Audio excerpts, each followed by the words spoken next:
क्या आपको customer psychology based design बनाना आता है? अगर नहीं तो आज की ये वीडियो आपकी डिजाइन थिंकिंग कंप्लीटली चेंज कर सकती है। आज के टाइम पे अगर आप सिर्फ एक गुड लुकिंग डिजाइन बना रहे हो तो चांसेस है कि आपका जो डिजाइन है वो अटेंशन तो ले आएगा बट सेल नहीं, और हर क्लाइंट को चाहिए सेल। तो एज अ ग्राफिक डिजाइनर आज के टाइम पे आपको कस्टमर साइकोलॉजी बेस्ड डिजाइन बनाने आने चाहिए। इसीलिए आज के टाइम पे जितने भी मॉडर्न ब्रांड हैं वो अपना डिजाइन एक ब्यूटीफुल डिजाइन नहीं बनाते या फिर क्रिएटिव डिजाइन नहीं बनाते, सिर्फ वो अपना डिजाइन कस्टमर साइकोलॉजी के हिसाब से बनाते हैं। तो इसीलिए आज के अपनी इस वीडियो में मैं आपको 3 मॉडर्न साइकोलॉजी बेस्ड डिजाइन दिखाने वाला हूं, और सिर्फ मैं आपको डिजाइन बना के नहीं दिखाऊंगा, मैं आपको दिखाऊंगा कि एक्चुअल में कस्टमर साइकोलॉजी काम कैसे करती है। तो अगर आप एक ग्राफिक डिजाइनर हैं, आप पोस्ट डिजाइन करते हैं, पोस्टर डिजाइन करते हैं, फ्रीलांसिंग करते हैं, तो ये वीडियो आपके लिए काफी ज्यादा हेल्पफुल होने वाली है। इस वीडियो के बाद आपकी जो डिजाइन थिंकिंग है वो कंप्लीटली चेंज हो सकती है। तो चलिए स्टार्ट करते हैं आज की वीडियो। तो मेरा जो फर्स्ट साइकोलॉजी बेस्ड डिजाइन है उसका मैंने नाम दिया है सोशल प्रूफ डिजाइन।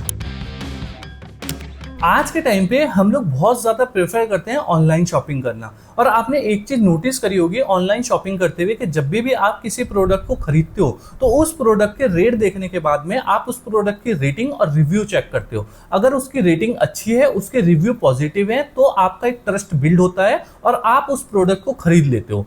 मतलब कि आप रिव्यू देख करके आपके अंदर एक ट्रस्ट बिल्ड हो रहा है। तो इसी चीज को ध्यान में रखते हुए हम लोग अपना एक डिजाइन क्रिएट कर सकते हैं जहां पे हम अपने डिजाइन के अंदर कुछ पॉजिटिव रिव्यू दिखाएंगे, जिससे कि जो और क्लाइंट हैं, जो और उस प्रोडक्ट को खरीदना चाहते हैं, उनके अंदर एक ट्रस्ट बिल्ड हो जाए और वो उस प्रोडक्ट को इजीली खरीद सकें। तो मैं आपको दिखाता हूं कि कैसे हम लोग इस डिजाइन को क्रिएट कर सकते हैं। तो यहाँ पे मेरे पास ये मेरा एक प्रोडक्ट है, ठीक है। अब इस प्रोडक्ट को मेरे को एक डिजाइन में कन्वर्ट करना है। तो इसके लिए मैंने सबसे पहले क्या किया कि इसी प्रोडक्ट से रिलेटेड यहाँ पे बैकग्राउंड कलर डाला, ठीक है। और यहाँ पे थोड़ा सा नीचे लाइट कलर डालने के लिए मैंने इसी कलर का लाइट कलर यहाँ पे एड ऑन कर दिया। और थोड़ा सा डेप्थ दिखाने के लिए मैंने इस प्रोडक्ट के अंदर यहाँ पे ड्रॉप शेडो को ऑन किया, और मैं जो ड्रॉप शेडो डालता हूँ वो सेम बैकग्राउंड कलर की डार्क वर्जन डालता हूँ। तो आप देख सकते हैं कि मैंने सेम डार्क वर्जन यहाँ पे ड्रॉप शेडो में ऐड कर दिया। तो यहाँ पे हल्का सा डेप्थ क्रिएट हो गया मेरा, ठीक है। अब मुझे इसका एक डिजाइन बनाना है। तो सबसे पहले मैंने यही वाला यहाँ पे लोगो लिया और इसको यहाँ सबसे टॉप पे रख दिया। अभी तक हम लोग नॉर्मल डिजाइन कैसे बनाते थे, हम लोग अपने डिजाइन के अंदर बहुत बड़ी हेडिंग रख देते थे, उसके अंदर बाय नाउ रखते थे, रेट्स दिखते थे, उसके फीचर्स बताते थे। लेकिन कस्टमर साइकोलॉजी के हिसाब से हम लोग इस डिजाइन को बिल्कुल अलग तरीके से दिखाएंगे। हम लोग दिखाएंगे कि ऑलरेडी ये प्रोडक्ट कुछ लोगों ने खरीदा हुआ है और जो इसका रिव्यू है वो काफी ज्यादा पॉजिटिव है। हम लोग ये सारी चीजें इस डिजाइन के अंदर दिखाने वाले हैं। तो ये करने के बाद में मैंने क्या किया कि इसका एक रिव्यू क्रिएट किया। एक आप फेक रिव्यू भी बना सकते हैं या फिर ऑलरेडी जो प्रोडक्ट्स पे रिव्यू आए हुए हैं हम लोग उनको भी बना सकते हैं। तो मैंने क्या किया कि सिंपली एक इस टाइप से रिव्यू क्रिएट किया। इसके लिए मैंने यहाँ पे एक रेक्टेंगल लिया, उसके कॉर्नर जो है वो राउंड कर दिए, और यहाँ पे एक सिंपल सी इमेज लगा दी ऐसे क्लिप मास्क करके। यहाँ पे मैंने एक सर्कल लिया, उसके अंदर क्लिप मास्किंग करके एक इमेज लगा दी, नाम लिख दिया, और यहाँ पे मैंने 4.5 मतलब कि यहाँ पे ऐसे रेटिंग डाल दी, और एक यहाँ पे अच्छा सा कमेंट डाल दिया या फिर रिव्यू डाल दिया। इसी तरीके को मैंने फॉलो करते हुए यहाँ पे इस जो रिव्यू मैंने बनाया इसको मैंने इस प्रोडक्ट के पीछे ऐसे दिखा दिया। इसी तरीके से मैंने यहाँ पे 4-5 रिव्यू डाले, जैसे कि मैंने एक रिव्यू यहाँ पे डाल दिया, एक और दूसरी इमेज के साथ में, दूसरे नाम के साथ में, और यहाँ पे जो मैंने रेटिंग करी उसको पूरा 5 कर दिया, ठीक है। तो इस तरीके से मेरे यहाँ पे 2 रिव्यू हो गए। इसी तरीके से मैंने यहाँ पे 5-6 रिव्यू ऐड कर दिए कुछ इस तरीके से। तो आप देखेंगे कि यहाँ पे कुछ रिव्यू इस प्रोडक्ट के ऊपर हैं और कुछ प्रोडक्ट के नीचे हैं, जो कि एक डेप्थ भी क्रिएट कर रहे हैं और देखने में भी अच्छा लग रहा है। और ये जो पूरा डिजाइन बनाया है ये मैंने वर्टिकल बैलेंस के हिसाब से बनाया है। तो आप देख सकते हैं कि ग्राफिक डिजाइनिंग का एक प्रिंसिपल है वर्टिकल बैलेंस, उसके हिसाब से मैंने पूरा ये डिजाइन बनाया है जो कि देखने में काफी सही लग रहा है। अब मैंने यहाँ पे कुछ भी जो हेडिंग लिखनी है वो भी रिव्यू से रिलेटेड ही लिखनी है, ताकि लोगों को और ज्यादा ट्रस्ट यहाँ पे बिल्ड हो। तो इसके लिए मैंने यहाँ पे एक सिंपल सी हेडिंग लिख दी, everyone talking about this glow. मतलब कि ये जो सभी लोग हैं वो इसके बारे में बात कर रहे हैं और पॉजिटिव रिव्यू है। और यहाँ पे जो फॉन्ट मैंने यूज किया है ये काफी अच्छा फॉन्ट है। अगर आप किसी भी ऐसे गर्ल से रिलेटेड कोई आपका फेस वॉश है या फिर कॉस्मेटिक प्रोडक्ट है तो उसमें ये वाला फॉन्ट यूज कर सकते हैं। इसका जो नाम है वो ये है DM सेरिफ डिस्प्ले, ठीक है। और यहाँ पे मैंने सिंपल लिखा है और यहाँ पे इसको मैंने इटैलिक कर दिया। जो कि देखने में सही लग रहा है। अब सिंपल सा मैंने यहाँ पे ये डिजाइन बनाया और एंड में छोटा सा यहाँ पे कॉल टू एक्शन डाल दिया, जिससे कि मैं कस्टमर को ये दिखाना भी नहीं चाह रहा हूँ कि मैं इसको बाय करना, मैं इसको सेल पे है या फिर मैं इसको बेचना चाह रहा हूँ। मैंने कस्टमर के दिमाग में एक सिंपल सी साइकोलॉजी ये ऐड कर दी कि जो प्रोडक्ट है इसके रिव्यू काफी अच्छे हैं, तो आप भी इसको खरीद सकते हो। और यहाँ पे छोटा सा ऐसे बाय नाउ दिखा दिया और यहाँ पे इसकी वेबसाइट दिखा दी। तो आप देख सकते हैं कि कितना मिनिमल डिजाइन है, लेकिन इससे एक कस्टमर साइकोलॉजी बन रही है कि कस्टमर को जो है वो एक ट्रस्ट बिल्ड होगा इस डिजाइन को देखने के बाद। तो जो मेरा सेकंड डिजाइन कैटेगरी है उसका मैंने नाम दिया है इमोशनल ट्रिगर डिजाइन। देखो आज के टाइम पे अगर आप किसी सर्विस या फिर प्रोडक्ट को सिंपल बेचने के पॉइंट ऑफ व्यू से डिजाइन बनाओगे तो वो इतने ज्यादा इफेक्टिव नहीं है, वहां पे कस्टमर साइकोलॉजी हिट नहीं होगी।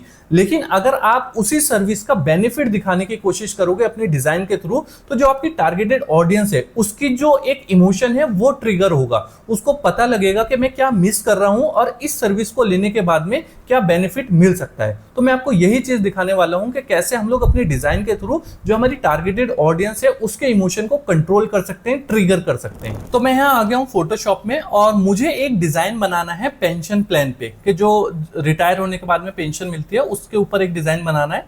तो मेरे पास सिंपल सी एक यहाँ पे इमेज है और इस इमेज को मैंने एआई से जनरेट किया है और सिंपली इसको मैंने यहाँ पे एक मास्क के अंदर, बॉक्स के अंदर कुछ इस तरीके से डाल दिया। ठीक है, देखो अगर इस डिजाइन के अंदर मैं नॉर्मल वही बेसिक डिजाइन बनाऊं, एक हेडिंग लिख दूं, बैंक का लोगो लगा दूं, पेंशन प्लान का नाम लिख दूं कि आपको इतने पैसे जमा करने हैं, इतने आपको मिलेंगे, तो वो इतना ज्यादा इफेक्टिव नहीं होगा। लेकिन मैं दिखाऊंगा इस पेंशन प्लान को लेने के बाद जो आपका एंड इमोशन होगा, जो एंड रिजल्ट होगा, वो क्या होने वाला है। ठीक है, तो मेरे पास यहाँ पे एक सिंपल इमेज है, मैंने इसके ऊपर एक मैसेज पॉपअप बनाया। ठीक है, फिर इसके ऊपर मैंने यहाँ पे गूगल पे का एक आइकन लगा दिया और यहाँ पे गूगल पे लिख दिया और यहाँ पे मैंने 50,000 ऐसे लिख दिए।